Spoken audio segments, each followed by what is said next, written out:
I had a very fun video lined up for you guys. I thought I'll do a speed video with my Harley, but when I came down to check my bike, this is what happened.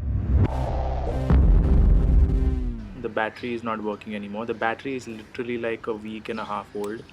I've just got it replaced. If you saw my other video where I got the bike from the Harley showroom and I put the new battery in it, for some reason it's not working. The battery has drained out. Although मैं regularly bike use करता हूँ, ऐसा नहीं है कि मैं bike खड़ी रखता हूँ काफ़ी टाइम तक. तो मैं almost every 3 or 4 days मैं बाइक चलाता हूँ. So I don't know what the issue is, but I'm gonna check it out. So I have a Harley Davidson battery charger which I've already attached to the plug point.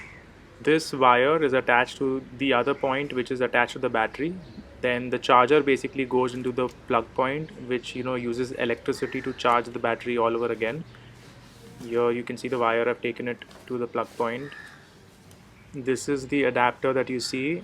It's got the indicators here, whether you have a lead battery or your lithium battery. It shows here. It selects it automatically. It also shows the charging level of the battery, which is in amber right now. So I'm gonna put the bike on charge for a bit and come back after an hour and check if the bike is charged. So how this works is if the amber light is flashing, that means it's charging, the battery is low, and the light turns green, and when it's steady, it means that the battery is 80% or more. Let's see after maybe after a couple of hours more, I think I should come back and check.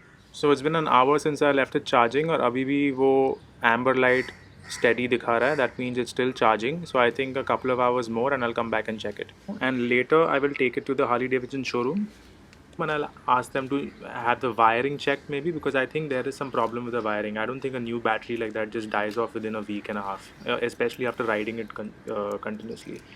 So yeah, I guess you'll have to wait for the speed run video of the Harley Davidson 48. Hopefully by in a couple of days I will get the bike up and running and I should do a full-fledged speed run video for you. Anyway, thanks so much for watching the video guys. I shall be back very soon. Keep watching for more.